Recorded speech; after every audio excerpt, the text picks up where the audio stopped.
ஆவிக்குரிய மனுஷன் புத்தி உள்ளவனா இருக்கணும். A spiritual man should be a wise man. புத்தி உள்ளவங்களை பத்தி பைபிள்ல பல விதங்கள்ல சொல்லப்பட்டிருக்கு. The Bible speaks in different angles about the wise people. நீதிமொழிகள் 14:1ல புத்தி உள்ளவங்க புத்தி இல்லாதவங்க ரெண்டு பேர் சப்ஜெக்ட் இருக்கு. Proverbs 14:1 speaks about the wise and the foolish. புத்தியுள்ள ஸ்திரீ தன் வீட்டை கட்டுகிறாள், புத்தி இல்லாத ஸ்திரீயோ தன் கைகளினால் அதை இடித்து போடுகிறாள். அப்ப புத்தி உள்ளது புத்தி இல்லாத ஒரே ஆளே எப்படி நம்ம செயல்படலாம்? A single person can act in diverse ways, either wise or foolish. குடும்பத்தை கட்டி எழுப்புறதுல ஒரு மனைவிக்கு ஒரு பெண்ணுக்கு ஒரு பெரிய முக்கியத்துவம் இருக்கிறது. A woman or a wife has a very important part in building up the family. இந்த தெக்கோவால இருந்ததான பெண்கள் புத்தியுள்ள பெண்களாக. The women at Tekoa were wise women. முதலாவது எக்காளம். First of all the trumpet. அந்த ஊருடைய அடையாளமே என்னதுதான்? அர்த்தமே என்னதுதான்? எக்காளம். The symbol of that city was the meaning of that place was a trumpet.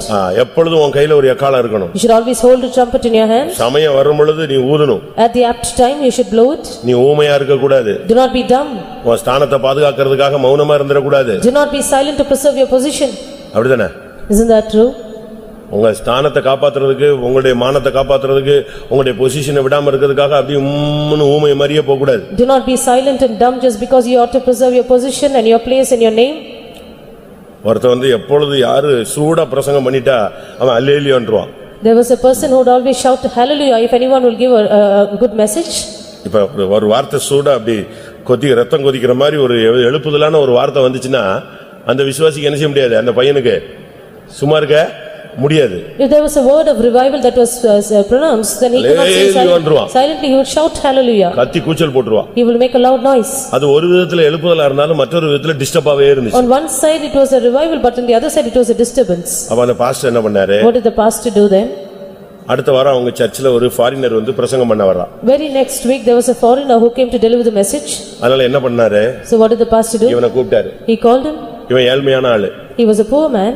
தம்பி நீ இந்த கத்துறது வந்து டிஸ்டர்பா இருக்கு. Brother, what you shouting is a disturbance. உனக்கு ஒரு உற்சாகமா இருக்கு.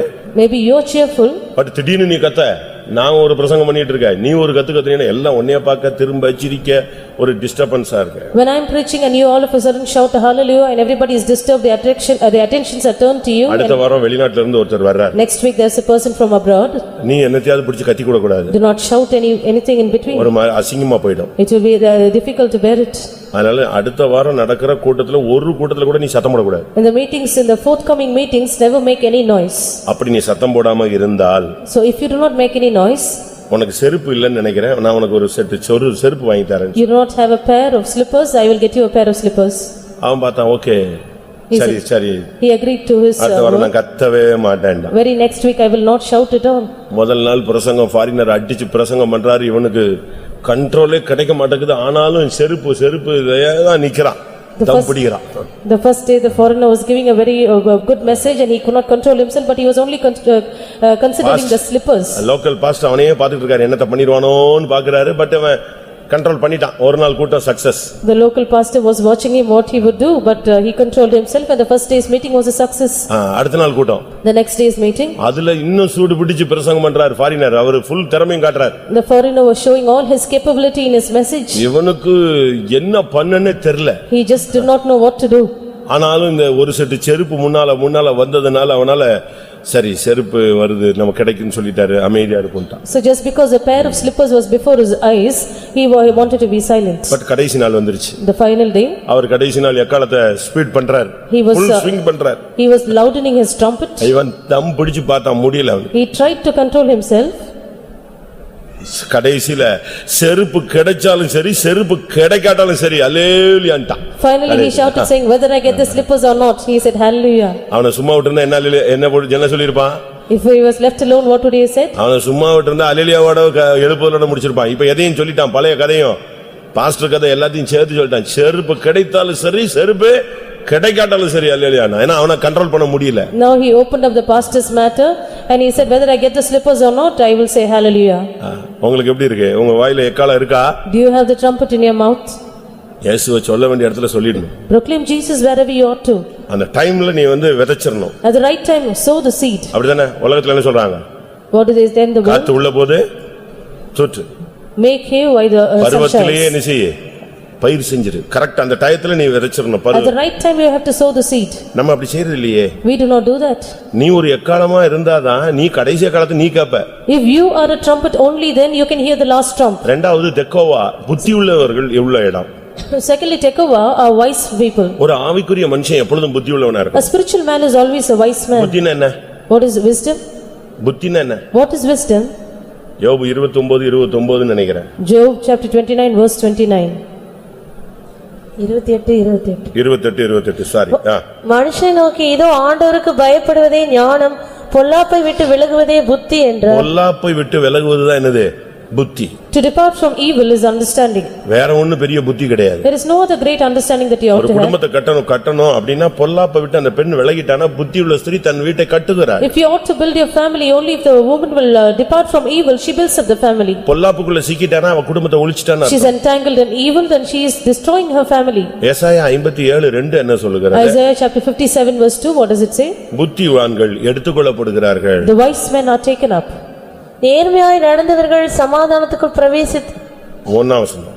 நீதிமான் மடிந்து போகிறான், ஒருவரும் அதை மனதில் வைக்கிறதில்லை, புத்திமான்கள் எடுத்துக்கொள்ளப்படுகிறார்கள். புத்திமான் அவன் ராப்சருக்கு உள்ள ஒரு ஆளு, எடுத்துக்கொள்ளப்படக்கூடியவன். The wise man are one who belongs to the rapture, he is taken up. அவன் எடுக்கப்பட வேண்டியவன். He has to be taken away. அதனால இந்த விஷயத்துல நாம் நல்ல தேவனுக்குள்ள நம்முடைய வாழ்க்கையில புத்தி உள்ளவர்களாய் மாற வேண்டும். So in this matter in our life we have to be wise and understanding. அடுத்ததாக இந்த தெக்கோவா ஆளுங்க எப்பவுமே கரெக்ட் பண்ணிட்டே இருப்பாங்க, பழுது பார்த்துக்கிட்டே இருப்பாங்க. Nextly the Tekoites keep on correcting themselves. ஒரு லைஃப்ல ஒரு சின்ன ஃபால்ட் வந்தா உடனே கரெக்ட் பண்ணிக்கணும். Any fault in their life they would repair or correct themselves. சிலர்லாம் கார் வச்சிருப்பாங்க பாருங்க, அது லேசா கரகரங்கும், அப்போலாம் ஒண்ணும் பண்ண மாட்டான். அதை விட்டு கடைசில அது ரோட்ல போற எல்லாரையும் கூப்பிடும், நான் ஒருத்தன் போறேன்னு சொல்லி அந்த அளவு கத்துற வரைக்கும் வச்சிருப்பாங்க. அவங்களுக்கு அந்த பழுது பார்க்கற அந்த சிஸ்டம் இல்ல, தெரியல. Some people will have a car, they will not repair it once it makes a small noise, finally it will call everyone on the road and then they do not know how to repair or maintain their car. நெகேமியா 3ஆம் அதிகாரம் 5ஆம் வசனத்தை பார்க்கும்போது Nehemiah chapter 3 verse 5, அவர்கள் அருகே தெக்கோவா ஊரார் பழுது பார்த்து கட்டினார்கள். எப்பொழுதுமே நம்முடைய வாழ்க்கையை பழுது பார்த்துக்கிட்டே இருக்கும். We should always keep repairing or correcting our life. எப்பொழுதுமே உடனே ஒரு சின்ன ஃபால்ட் வந்தாலும் சரிப்படுத்திக்கிட்டே இருக்கணும். A smallest fault we have to set it right. அது அலங்கத்தை அவர்கள் பழுது பார்த்தார்கள். They repaired the wall. இல்லாவிட்டா அவங்க மதிலை பழுது பார்த்தார்கள். They repaired the wall. இந்த அலங்கம் மதில்னா என்ன? What does the wall speak of? அது எதை காண்பிக்கிறது? What is it typical to? ஏசாயா 60ல சொல்லி இருக்கு, அதுதான் நம்முடைய ரட்சிப்பு. Isaiah chapter 60 says that is our salvation. ஏசாயா 60ஆம் அதிகாரம் 18ஆம் வசனம். உன் மதில்களை ரட்சிப்பென்றும் உன் வாசல்களை துதி என்று சொல்வாய். ரட்சிப்பு என்று சொல்லுவாய். Thy walls shall be called as salvation. உன்னுடைய ரட்சிப்பை எப்பொழுதுமே நீ சரிப்படுத்திக்கிட்டே இருக்கணும். You have to keep correcting your salvation always. உன் ஜெபத்தை, உன்னுடைய உபவாசத்தை, உன்னுடைய பரிசுத்தத்தை, உன்னுடைய விசுவாசத்தை, உன்னுடைய பிரதிஷ்டையை, உன்னுடைய விழிப்பு, உன்னுடைய ஒவ்வொன்றையும் நீ கரெக்ட் பண்ணிக்கிட்டே இருக்கணும் எப்பவுமே. Your prayer, your praising, your faith and your vigilance, your watchfulness, everything should be set right. இதுதான் தெக்கோவா ஊராருடைய ஒரு மேன்மை. This is an excellency of the Tekoites. Bible சொல்லுகிறது உன் ஆடுகளின் நிலவரத்தை நன்றாய் அறிந்துகொள். The Bible says you should know the state of your flock. நம்ம ஆளுங்க பாருங்க, சிலர்லாம் புருஷன் மனைவி பிள்ளைகள் இவங்களுக்கு இன்னும் மனைவி எப்படிங்கறத கண்டுபிடிக்க தெரியல, புருஷன் எப்படின்னு கண்டுபிடிக்க தெரியல. There are some of our people 20 வருஷம் வாழ்ந்தாங்க, 40 வருஷம் வாழ்ந்தாங்கறாங்க, இடிச்சிட்டே தான் போகுது. இன்னும் அந்த இடிக்காம வண்டி ஓட்டறதுக்கு அவங்களுக்கு என்ன செய்யல தெரியல. The husband and wife do not know about each other clearly. They still have some difference of opinions between them. They do not know how to go clearly in their life. கல்யாணம் கட்டின உடனே ஒரு மாசம் 2 மாசத்துக்குள்ளே என்ன செஞ்சிரணும், thesis படிச்சு முடிச்சிடணுங்க. இவர் இப்படித்தான், காரம் ஒத்து வராது, டென்ஷன் பார்ட்டி, இது ஜெபிக்காது, இதை இப்படித்தான் போனாதான் கடைசி வரைக்கும் இழுத்துட்டு போக முடியுங்கிறத கத்துக்கணும். Within 2 months of your the day of your marriage, you should finish your thesis on your life partner. நான் சொல்றது சரிதானா? Isn't that right? CPM ஊழியத்துக்கு கூட ஒரு டிகிரி கோர்ஸ் இருக்கு. Even for the ministry, the Pentecostal ministry, there is a degree course. Degree வாங்குன எல்லாரும் நிக்கறாங்க. டிகிரி வாங்காத கேஸ் அட்டெம்ப்ட் அரியர்ஸ் எல்லாம் வெளிய போயிடுது. Everyone who's completed their degree standing in the ministry, those who attempted and have arrears have gone out. இதுதான் ministry. This is the ministry. இதுதான் saint. This is the saint. இதுதான் doctrines. This is the doctrine. இதுல ஓடுனாதான், இதுல ஜெயிச்சாதான் Zion. If you take this course, you will obtain Zion. அப்ப நமக்கு இதுல எப்படி போணும்ங்கறத கத்துக்கணும். So we need to learn how we should take that course. இதுல கடந்துக்கிட்டு நம்ம மல்லு கட்ட வேண்டிய அவசியமே கிடையாது. There is no need to stumble and stagger here. இதுதான் ஜெபம், இதுதான் ஊழியம், இப்படி தான் நடத்துவாங்க, இதுதான் கரெக்ட், அவ்வளவுதான். This is the ministry, this is the prayer and this is how we will be led and that is right. That is what we should நமக்கு understand. எப்படின்னா இந்த ரொட்டீன் லைஃப் வந்து போர் அடிச்சிருது, அதான் problem. We get bored of this routine life. நம்ம புதுசா ஏதாவது ஒன்னு செய்யறதுக்கு பிரயாசப்பட்டு விழுந்து போயிடுறோம். We endeavor to do something new and finally fall. பாருங்க, சூரியனை கர்த்தர் உண்டு பண்ணாரு. The Lord created the sun. அப்படிதானே? Isn't that true? அது டெய்லி எப்படி புறப்படுதா? What would it do every day? அழுதுகிட்டே கிளம்புதா? Is it rising every day with a weeping? இப்பெல்லாம் டென்ஷன்ல தான் வெளிய வருது அப்படிங்கறீங்களா? Do you say அதான் பயங்கரமா ஹார்ட் பயங்கர சூடாயிடுச்சுன்னு சொல்றீங்களா? Do you say that is why it is very hot? அப்படி அல்ல. சங்கீதம் 19ஆம் சங்கீதத்தை பாருங்க. அது தன் மனவரையிலிருந்து புறப்படுகிற மணவாளனை போல தன் பாதையில் ஓட டெய்லி மகிழ்ச்சியா போகுது. It is delighting itself to run in its course like a bridegroom out of its chamber. ஒவ்வொரு நாளும் அது புறப்படும்போது எப்படி புறப்படுது? வாசிங்க 19ஆம் சங்கீதம் 5ஆம் வசனம். அது தன் மனவரையிலிருந்து புறப்படுகிற மணவாளனை போல் இருந்து பராக்கிரமசாலி போல் தன் பாதையிலோட மகிழ்ச்சியா இருக்கிறது. ஒரு நாள் கூட அழுதது கிடையாதுங்க. It is not wept even a day. ஒவ்வொரு நாள் கூட திக்கி திணறி துக்கப்பட்டு அப்படிலாம் போனதில்ல. அதே மலைக்கு மேலதான் போகுது, அதே நாட்டுக்கு மேலதான் போகுது, அதே இடம் தான். 1000 புயல் அடிச்சாலும் என்ன நடந்தாலும் அது தன் பாதையில் ஓடுறதுக்கு எப்படி இருக்கு?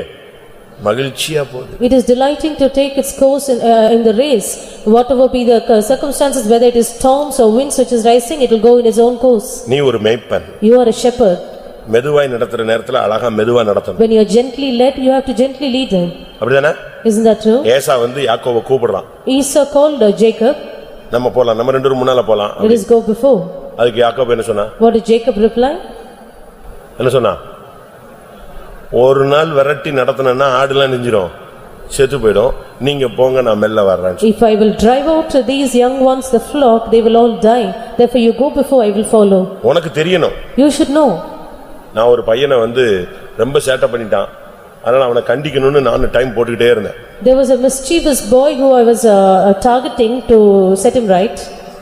என்ன பேரண்ட்ஸ் கண்டுக்கவே மாட்டேங்கறாங்க. The parents did not bother about him. இப்படி செல்லம் கொடுத்தா திருப்பி எப்படி வளருவான்? இப்படி எல்லாம் நான் யோசிக்கிறேன். I was thinking how will he grow up when he becomes older? Sunday ஸ்கூல்லயும் ஒழுங்கா படிக்க மாட்டேங்கறான். He does not study the Sunday school lessons. ஒழுங்கா படிக்க மாட்டேங்கறான். He is not well educated in the தேவ school. சமூகத்திலயும் ஒழுங்கா இருக்க மாட்டேங்கறான். He is not right in the presence of God. சரி, time கிடைக்கும்போது இவனை ஒரு ட்ரீட்மென்ட் கொடுக்கணும்னு நான் மைண்ட்ல வச்சிட்டேன். I was targeting to give him a right treatment at the right time. அப்போ ஒரு டைம் வரும்போது அவங்க அப்பாட்ட பேசினேன். At the appropriate time I spoke to his father. ஏன் சும்மா போட்டு இப்படி வளர்த்துக்கிட்டு இருக்கேன்னு சொன்னேன். I asked him, why are you bringing up your child like this? ஏன்னா எனக்கு அவனை தெரியாது இல்லையா? I did not know him. அப்பதான் அவங்க அப்பா சொன்னாரு. Then the father said, pastor, நான் ரொம்ப ரஃப்பான type. I am a very rough type person. But இது பிறக்கும்போது எப்படி பிறந்துருச்சு? வீக்கா பிறந்துருச்சு. ஏய்னா போதும் அப்படி மூச்சு கிச்சலாம் நின்று அவனுக்கு. அப்பதான் யோசிச்சேன், நம்ம கேட்டிருந்தா இவன் ஏற்கனவே மூச்சு நிஞ்சிருக்கோம், போயிட்டு இருப்பான், செத்தே போயிட்டு இருப்பான். கடைசியில் நம்ம தான் கொலை case ஆயிருக்கோம். He was born a அதாவது அவங்களுக்கு தான் அந்த பிள்ளையினுடைய கண்டிஷன் என்ன செய்யுது தெரியுது. Only he knows the state of the child. அதுபோல ஒரு மேய்ப்பன் சொன்னா புருஷனோ அது மனைவியோ இல்ல பெற்றோரோ இல்ல பிள்ளைகளோ முதலாவது நன்றாய் அறியணும். பைபிள் சொல்லுது, உன் ஆடுகளின் நிலவரத்தை நன்றாய் அறிந்து கொள். Even so, be it a shepherd, be it a husband or a wife or the children should know the state of their flock, because the Bible says a shepherd should know the state of his flock. நம்ம ஆளுங்க தான் அப்படின உடனே bus ஏறிறாங்க, உடனே டைவர்ஸ்ங்கறா. மத்த ஆளுங்க எல்லாம் குடிகாரனோட எல்லாம் அழகா குடும்பம் நடத்துது. டெய்லி அடி, அடுத்த நாள் காலையில பார்த்தா அவனுக்கு சாப்பாடு பொங்கி வச்சுட்டு உட்கார்ந்திருக்கு அந்த மனைவி.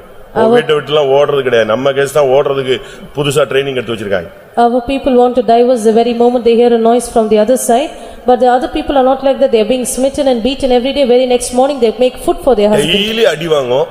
நீங்க காலையில புருஷ அந்த சகோதரியை போய் கூப்பிட்டு பேசி பாருங்க. The person will be beaten every day, but very next morning you call the sister and speak to her. சொல்லுங்க வாங்களா. குடிக்கலன்னா அவர் தங்கங்க, குடிச்சாதாங்க இப்படி மாறிடுவாரு அப்படிமாங்க. She would say he is like a golden person when if he does not drink, only if he is drunk he is very crazy. நம்ம ஆளுங்க குடிக்கிறதே கிடையாது, சின்ன கிராட்சுக்கே இவன் தகரமாயிடுறான். Our people do not drink, but even for the smallest இதான் நம்முடைய வீழ்ச்சி. This is our fall. நம்முடைய குடும்பத்தை கல்யாணம் ஆன உடனே கொஞ்ச நாட்குள்ளேயே ஒரு ஸ்டடி பண்ணணும். We have to study our family the moment we அதுக்கு ஏத்த மாதிரி மாத்தணும். We have to change our lifestyle. இயேசு தெய்வாதி தேவன்.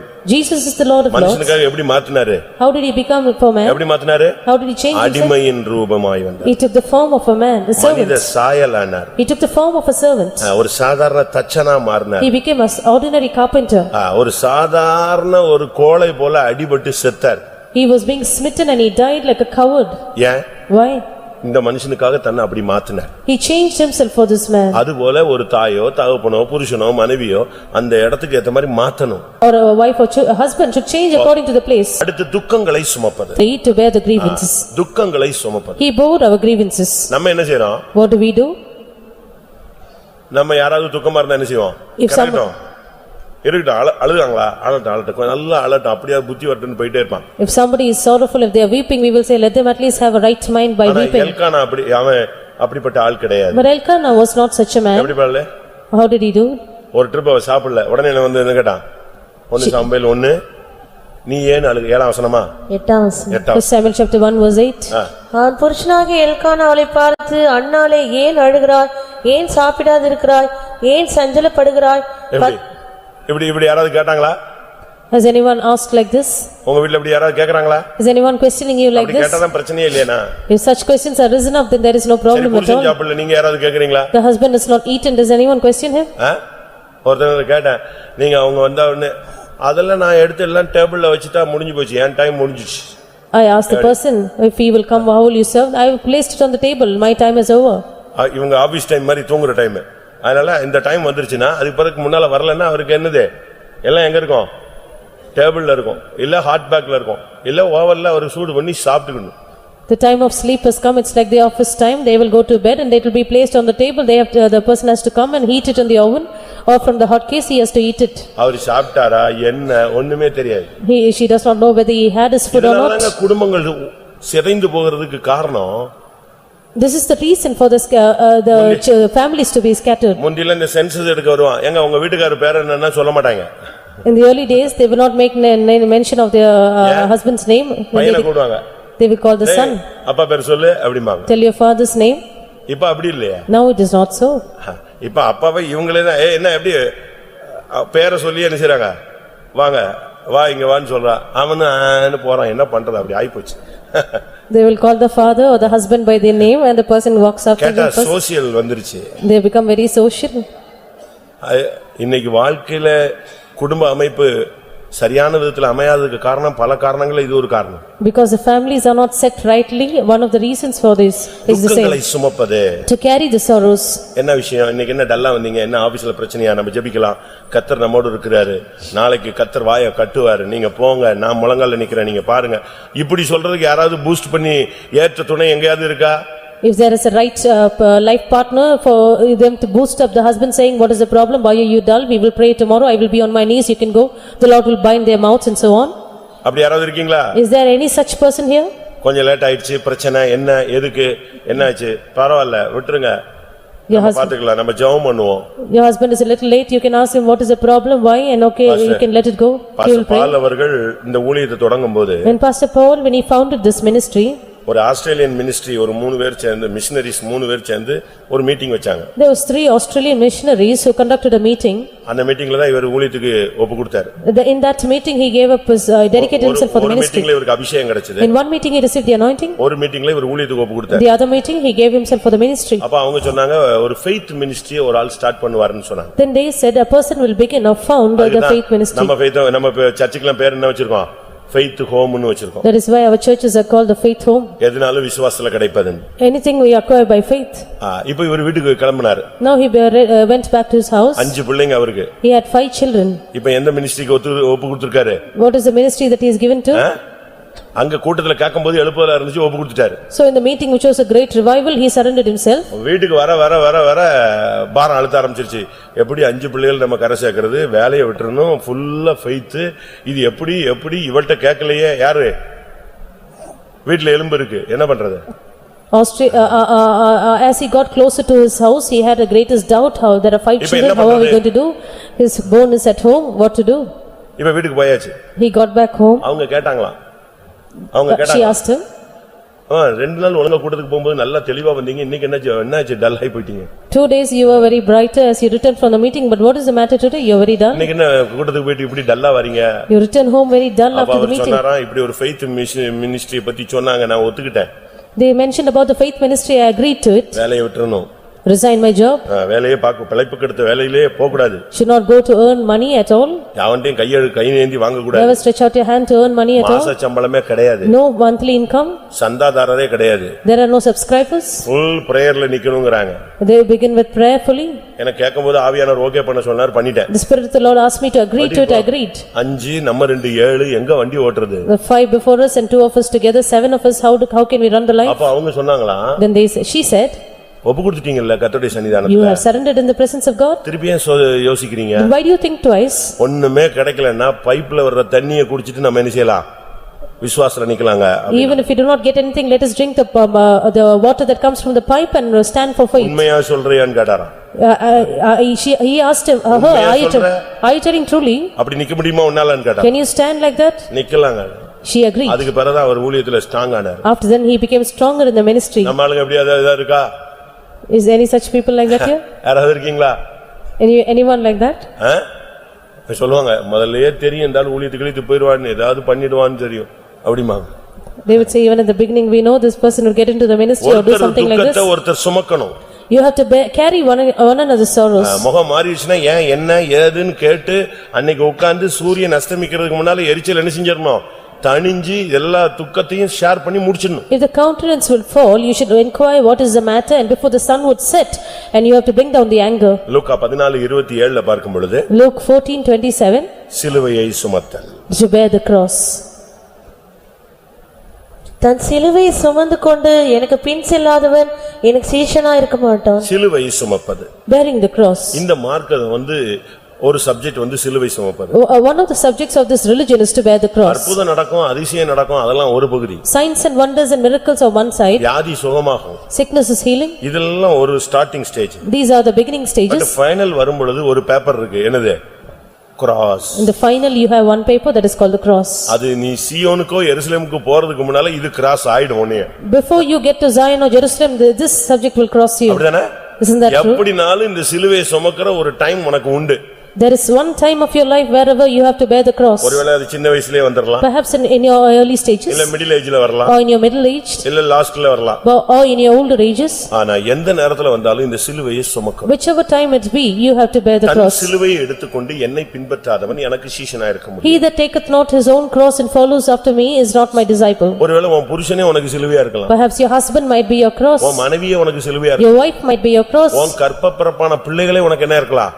சிலுவையா இருக்கலாம். நீ போய் இயேசுவ மாதிரி மர சிலுவையை சுமந்துக்கிட்டு ஆணி அடிச்சா நீ எல்லாம் எங்க நிக்க போற? The children whom you have born may be your cross. You will not stand if you are being nailed on the cross like Jesus.